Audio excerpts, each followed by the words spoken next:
This is Master Wong Shun Leung, one of the world's leading authorities on Wing Chun Kung Fu. He is also recognized within the Hong Kong martial arts community as being the late Bruce Lee's foremost instructor under the guidance of Grandmaster Yip Man. The sequence of simple hand patterns being performed here, although appearing rather gentle and harmless at first glance, are the seeds of an ingenious system of combat containing some of the deadliest close-range fighting techniques ever devised. Wing Chun, based on the principles of both physics and human anatomy, has been proven as one of the most practical forms of self-defense to date.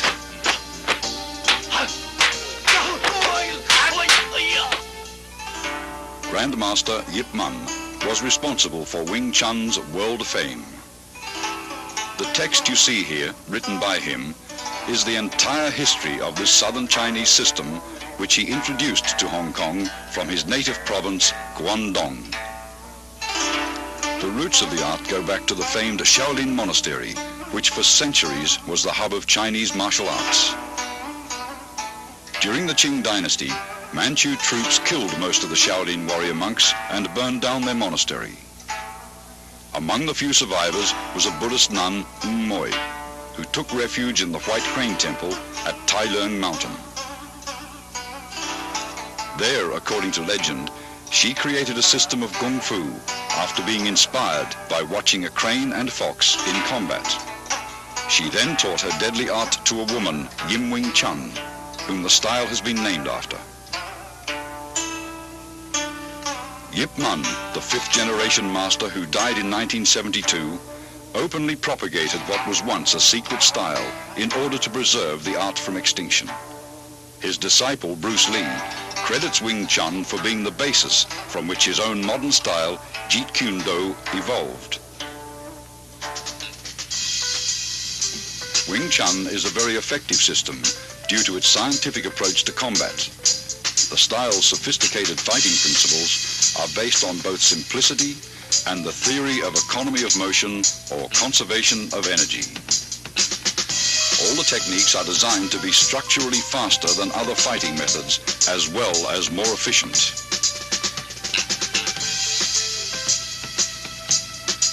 An imaginary line running down the middle of the body, called the Centerline, is the basis of Wing Chun fighting theory. Its path is determined by crossing the wrists while extending the arms first down, then up. This movement is found in the beginning of all three Wing Chun forms. Many of the vulnerable points of the human body are located along the center line.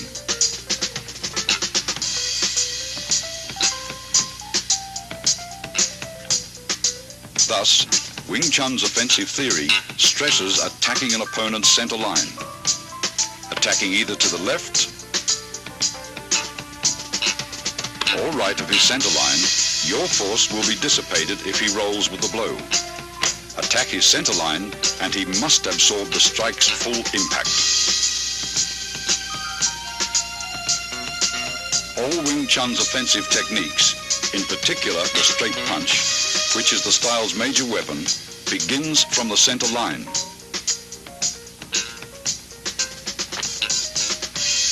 Notice your fists travel along the same path which is perpendicular to the center line.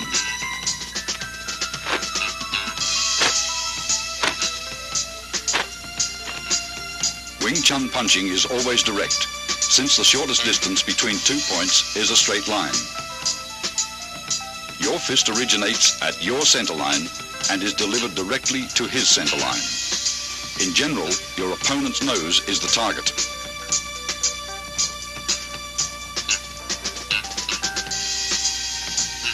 Defensively, Wing Chun stresses the instinctive protection of one's center line through a tight on-guard arm position where the elbow of your lead arm is always a fist distance from the center line.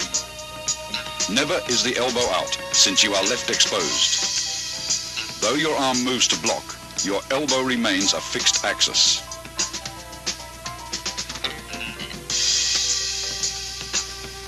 Wing Chun employs shifting, allowing the body to revolve on its centerline axis.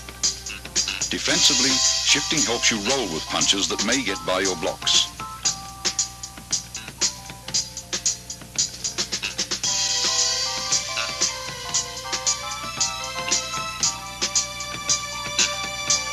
Offensively, shifting creates various angles for attacks that will subtly penetrate an opponent's defenses. Body shifting also increases the distance of your arm's reach.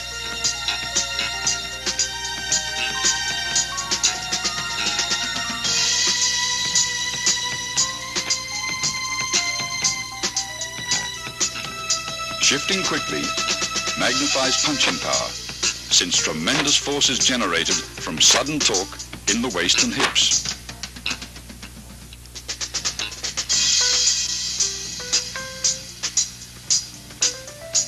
Wing Chun is structurally faster than many styles of fighting because it employs simultaneous offense and defense.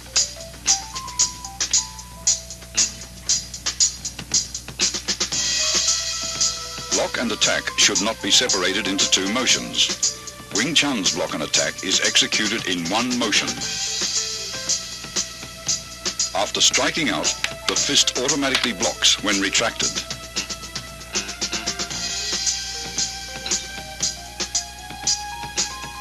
A line extended from shoulder to shoulder and perpendicular to the center line forms the four gates. Wing Chun's defensive system trains one to employ various blocks to protect each of the four gates. Here, Master Wong protects his upper right gate as he blocks and punches in a single motion.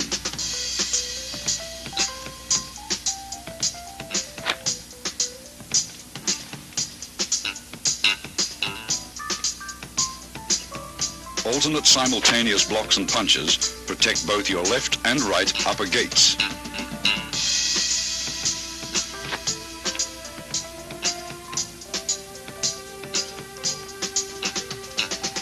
Observe how body shifting is coordinated with both the blocks and strikes.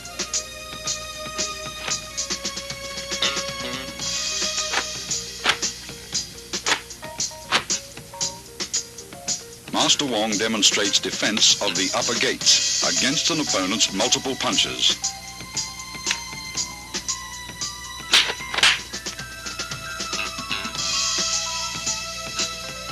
Similarly, both left and right lower gates may also be protected with simultaneous alternate blocks and chops.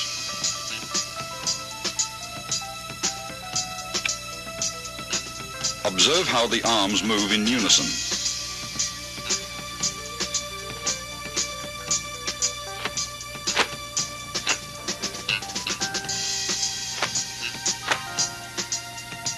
Here, defending his left and right lower gates, he simultaneously strikes with a right chop, then a left punch.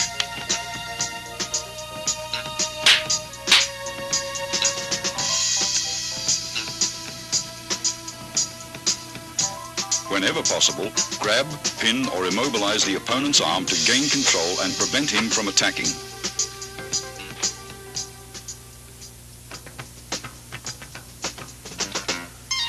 In accordance with the theory of economy of motion, Wing Chun hand techniques defend and block at the same time and are delivered in a bursting series of straight rapid-fire attacks. The basic straight punch begins in front of your solar plexus and is thrust out with your fist at nose level. As one fist punches, the opposite fist retracts.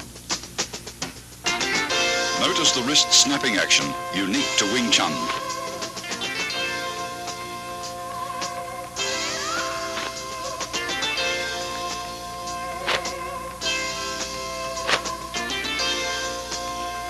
This unusual movement permits you to both deflect and punch with the same hand simultaneously.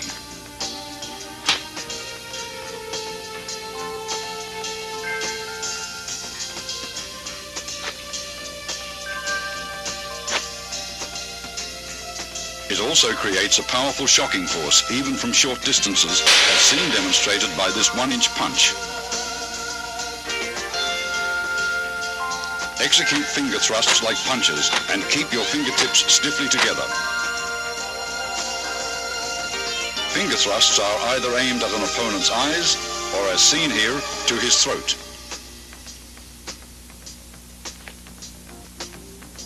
When employing palm thrusts, use the palm heel as a weapon.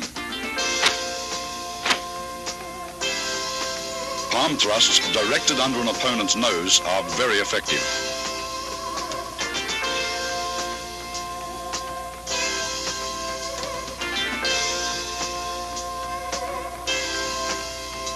In Wing Chun, force never clashes with force. Instead, the larger force is deflected by a lesser force.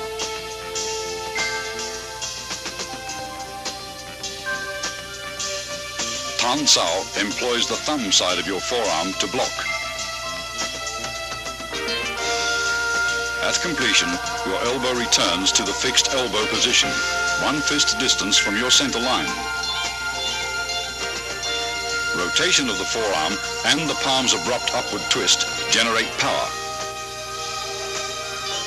Blocking power is enhanced by twisting your torso while shifting.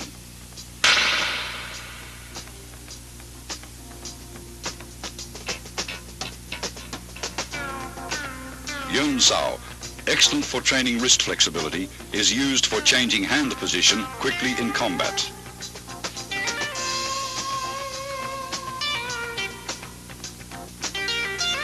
It is executed by a relaxed rotation of the hand around the wrist.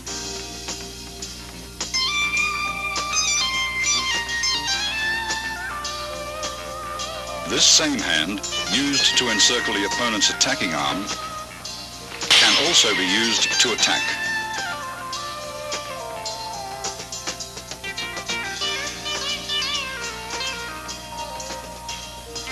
Wu Sau employs either your palm or edge of the hand to block. Upon completion, your hand is in a prayer-like position in front of your chest. Wu Sau is the rear guard hand position employed when an opponent's punch penetrates your forward defenses.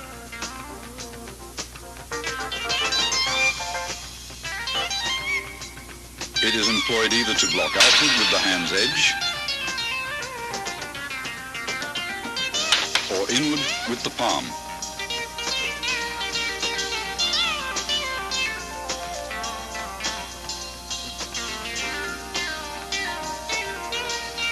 Bok Sau employs the inside of your wrist to block. At completion, your arm is in the fixed elbow position, 1 fist distance from your center line.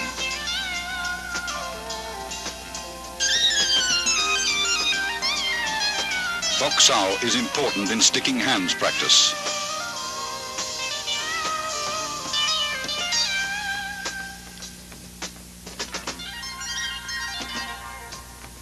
Bok Sau uses the palm heel for deflection. By utilizing the wrist's snapping action, it is often combined with a punch.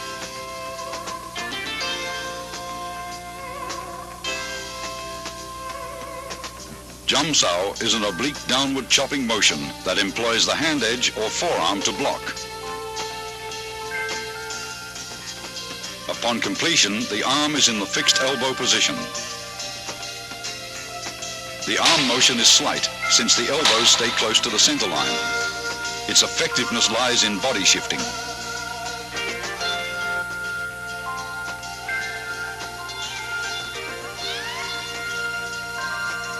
Gan Sau employs the forearm to block low-level and groin attacks by combining both the hinge action of your elbow and body shifting.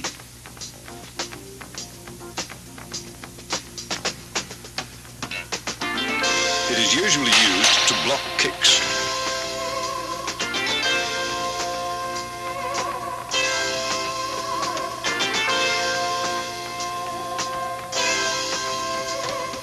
Bong Sau is unusual, since it deviates from the fixed elbow position.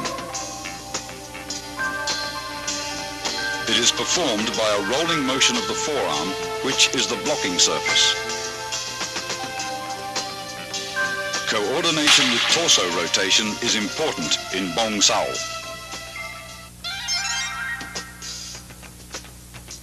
Wing Chun kicks. used for either harassment or closing the fighting gap, always supplement the hands with fast and low direct strikes to the groin, knees or shins. The front heel kick is delivered straight from the ground with a slight snapping action in the knee. Kick direct, but never higher than the midsection. A cross stomp kick uses the sole of the foot to break the opponent's balance, allowing for follow-up hand strikes.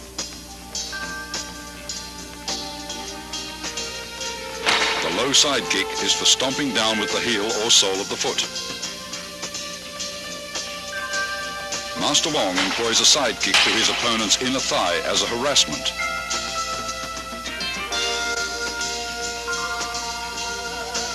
This is a cross stomp kick to side kick combination.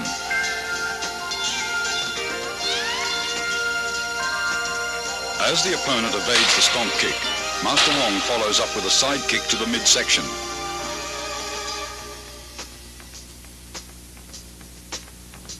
This is a front kick and leg trip combination.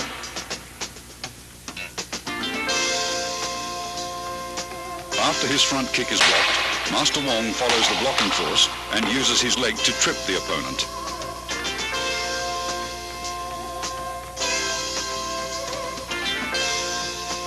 Wing Chun's basic stance is shoulder width or a bit wider. Knees are slightly bent. This natural fighting stance affords both stability and mobility. You should be coiled, ready to burst into an attacking or retreating opponent. Advances and withdrawals are performed by a short shuffling motion of the feet, somewhat like the Western fencing shuffle, where you remain in the same stance throughout.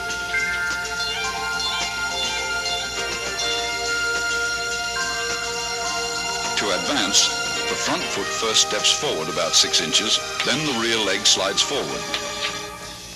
To retreat, the rear leg steps backwards, then the front leg follows suit.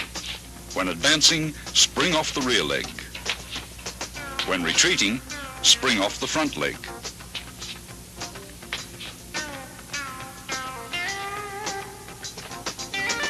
Circle stepping differs from the shuffle in that you actually alternate between left and right stances.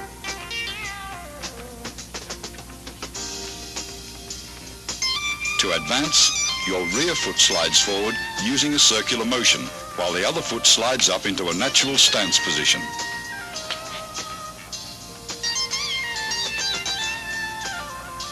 Circle stepping is used for cutting off or pressing an opponent who has great mobility.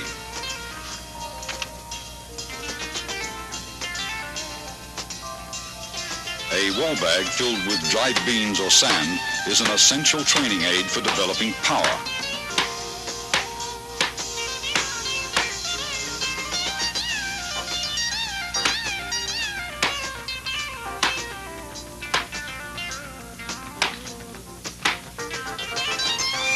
Striking with the fist or palms gives one a feeling of penetration and toughens the skin and bones.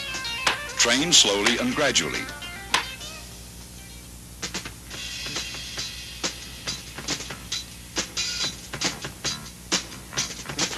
Although most Kung Fu styles retain a considerable number of instructional forms, Wing Chun has only 3. Contained within these 3 forms, however, is the entire scope of the style's theoretical and technical knowledge. The first form, which is being demonstrated here by Master Wong, is called Siu Lim Tau, or the Little Idea form. Most of these movements would seem so simple and lacking in either speed or power that a novice might well wonder what relationship, if at all, they bear to actual combat.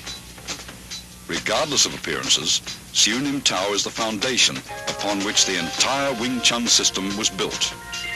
It includes most of the basic techniques discussed earlier: stance, shifting, blocks, punches, and finger strikes, as well as all the underlying scientific principles covering the centerline, elbow positioning, and the 4 gates. Performed slowly from a stationary stance, it permits the student to learn hand coordination on either side of the body. Before attempting to practice this form, first study carefully and thoroughly the previous section on Wing Chun's basic theories. total familiarity with these all-important principles will greatly accelerate your learning process. Once you feel you understand all the basic concepts, begin practicing the footwork patterns, blocks, kicks and strikes, first separately, then in combinations until you can execute them naturally and without any conscious effort. Now you are ready to learn Siu Lim Tau. To perform Siu Lim Tau correctly, you should practice a few movements at a time over and over until you feel comfortable with each motion. Continue on to the next set of movements only when you've absorbed completely the movements of the previous set. After having learned all the movements and in order to test your ability, try to run through the entire form in unison with Master Wong. If you succeed in accomplishing this without any hesitations or stops, proceed to the following sections on form applications. Remember, when practicing techniques with a partner, be careful not to injure him or her. Always exercise control. Once you've mastered the basic theories, basic techniques, Siu Lim Tau and its applications, you're ready to advance to the next stage, or Chi Sao.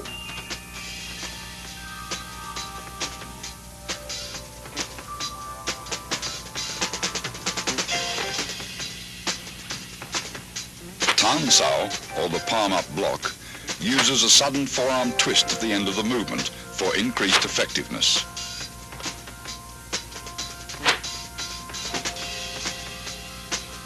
Tan Sao is combined with a simultaneous punch.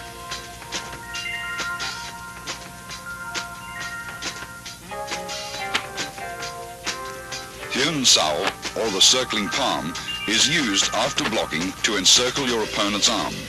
It utilizes one hand for both blocks and attacks.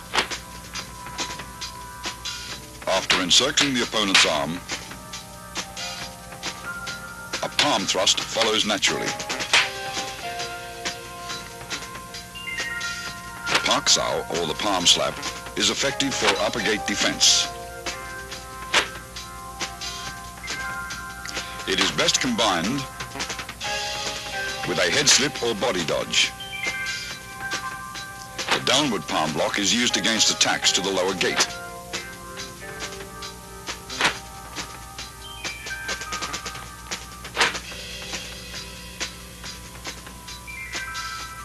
It defends against leg and knee kicks. Here, a variation of the downward palm block is used to break out of an attempted elbow lock.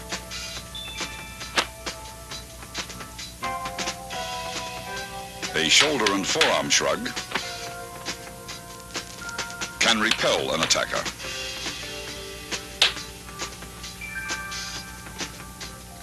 A double rear palm strike is used against attacks from the rear. It is a primary defense against a rear bear hug and can be followed with a throw.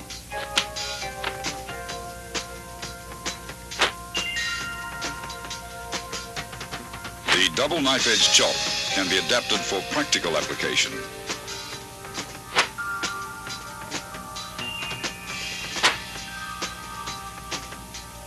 The primary target is the opponent's throat. This is the palm jerk block.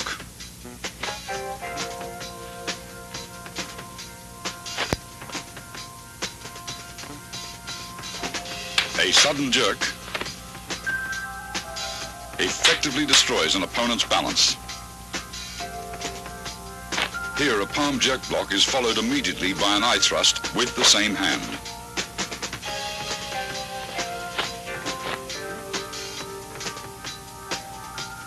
The palm jerk pulls the opponent into the strike. A high wrist block to low palm block demonstrates how both blocks and strikes can be done with the same arm. A punch may be immediately transformed into a block. or vice versa, a block, may be transformed into a punch. Gan Sau, or the low block, is used for defense of the lower gates and can be combined with an attack.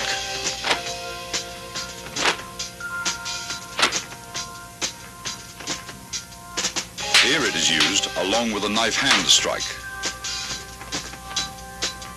Bong Sau, or the wing arm block, can be followed with a double palm push.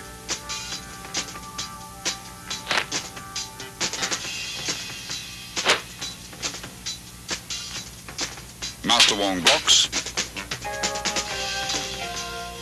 then pushes his opponent.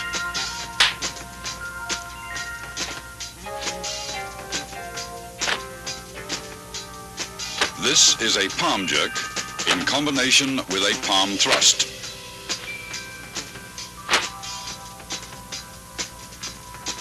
A palm thrust to the throat after a palm jerk breaks your opponent's grab. Other than being alternate finger thrusts, these movements have another meaning.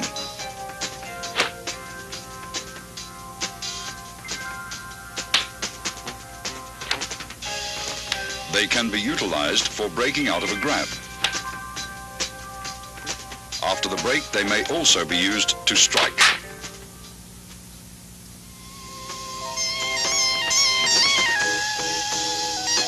Chi Sau, or sticky hands, is a two-man exercise for developing arm coordination, so that while one hand blocks, the other attacks.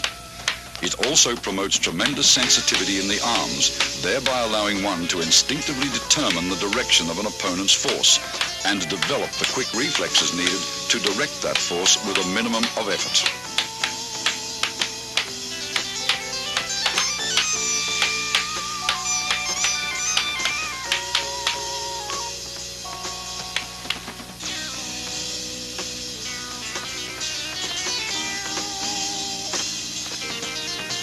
Single arm Chi Sau prepares you for double Chi Sau. Since only one arm is used, you may concentrate on proper arm position and feeling the opponent's flow of force. Tan Sau, a low palm thrust, and Bong Sau comprise the movements executed by partner A.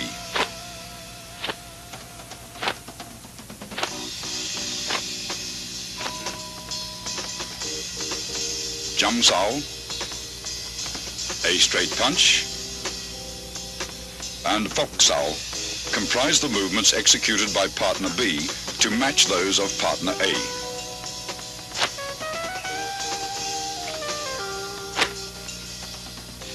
Partner B's Fok Sau rests on A's Tan Sau. Partner A's Tan Sau converts to a low palm thrust, which is blocked by B's Jam Sau. Partner A's Tan Sau changes to a Bong Sau to block B's straight punch. Both partners perform these movements in response to each other's complementary techniques with a firm yet relaxed flow of force.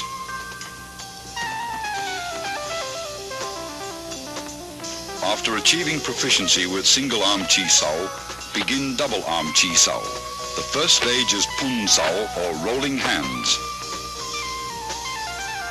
Both partners, A and B, perform the same arm movements. The right arm alternates between Tan Sau and Bong Sau.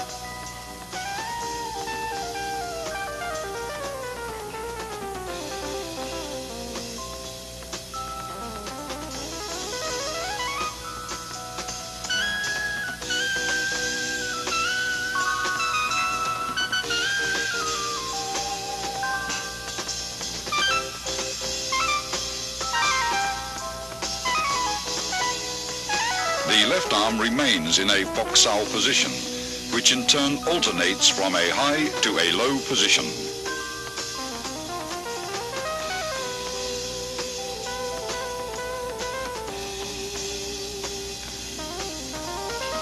Partner B's left high Fok Sau rests on A's right Bong Sau, while A's low Fok Sau rests on B's right Tan Sau. Both left arms in Fok Sau position rest on the other's right arm, which changes from Tan Sau to Bong Sau. Both partners roll their arms up and down in unison. Avoid stiffness and rigidity, and never try to use sheer muscle force to overpower your opponent. With practice, the feeling for rapid directional changes in the forces of an opponent's attack or defense will give you a sense for when to yield, resist, defend, or strike. Go Sau, or sticky hands fighting practice, the second stage of double Chi Sau, is a type of regulated sparring where you learn how to employ the techniques taught in the three forms against an opponent. The importance of the Centerline theory and the significance of form and function will be realized. If you expose your centerline either by failing to maintain the fixed elbow position or if your blocks deviate too much, the opponent's attacks will penetrate. You will get hit. Go Sau hones your fighting techniques so you can react with a different combination of basic blocks and attacks in a free-flow exchange of techniques when the opponent's movements are unpredictable. This liberates you from formal fixed patterns of fighting. You learn to discard all the rules, to adapt and express techniques naturally and spontaneously in the here-now of Go Sau practices. Here are some examples. Disengaging is for releasing your arm from an opponent's blocking arm. The pressure from your block enables your opponent to disengage and punch. With proper sensitivity, as he disengages, your arm flows forward to punch him first. This continuous flow of energy through your arms is compared with water. Water seeks the path of least resistance. When practicing, be like water. Avoid the strong and attack the weak.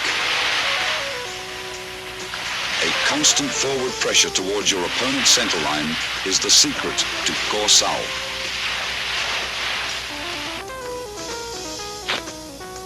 If your opponent's arms deviate too far and expose his centerline, automatically penetrate his defenses like water crashing against rocks.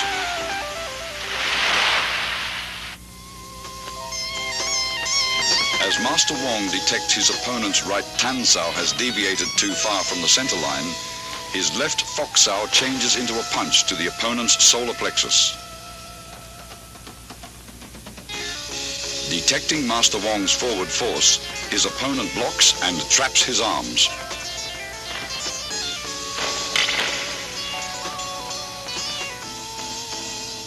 Master Wong's left Fok Sau crosses over and traps his opponent's left hand as he presses forward with a right palm thrust to the throat. His opponent counters the technique by parrying the right palm attack with a right grab and trapping Master Wong's arms with a Bong Sau. As his left high Fok Sau reaches across to grab his opponent's left hand, Master Wong's right Tan Sau disengages into a punch. When his opponent feels his left arm being grabbed, he performs a left Bong Sau to Master Wong's punch.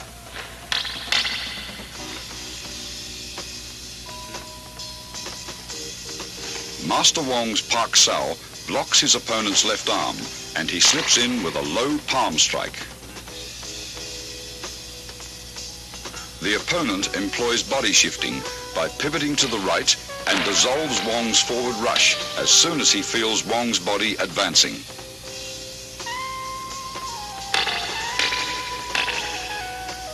After a series of exchanges, the opponent applies an elbow lock on Wong's right arm. Instead of resisting, Wong flows with the direction of force, crashing into his opponent with his shoulder. As the opponent senses Master Wong's body pressing forward, he releases his left arm and employs Bong Sau to dissolve the force. Wong's right Bong Sau grabs his opponent's right Tan Sau, pulling him forward, and locking the opponent's left hand, he executes a left punch. Feeling himself being pulled forward, the opponent employs body shifting to divert Master Wong's forward surge of force. Then, his right Pak Sau pins Wong's left arm.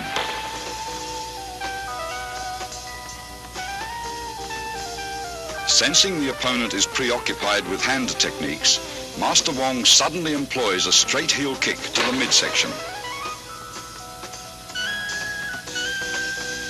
The opponent, alert to both hand and foot attacks, detects Master Wong's kick, sidesteps and delivers an upward palm thrust to the throat. After long practice, you will grasp the meaning of a verse on Chi Sao that states, "Receive what comes, follow what goes, attack when the hand disengages." The zenith of Chi Sao is attained when your sense of touch and reflexes are so keen that you can react effectively, even blindfolded. You will have completed Wing Chun's basic training after having mastered the contents of this tape.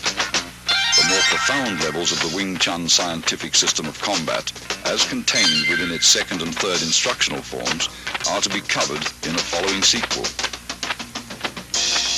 In addition, the highly guarded secrets of the famous 108 wooden dummy techniques will be analyzed in detail. Wing Chun's refined hand techniques, adapted to the use of advanced weaponry such as the lethal double butterfly knives and the 6.5-point pole forms, are to be demonstrated as well in their entirety.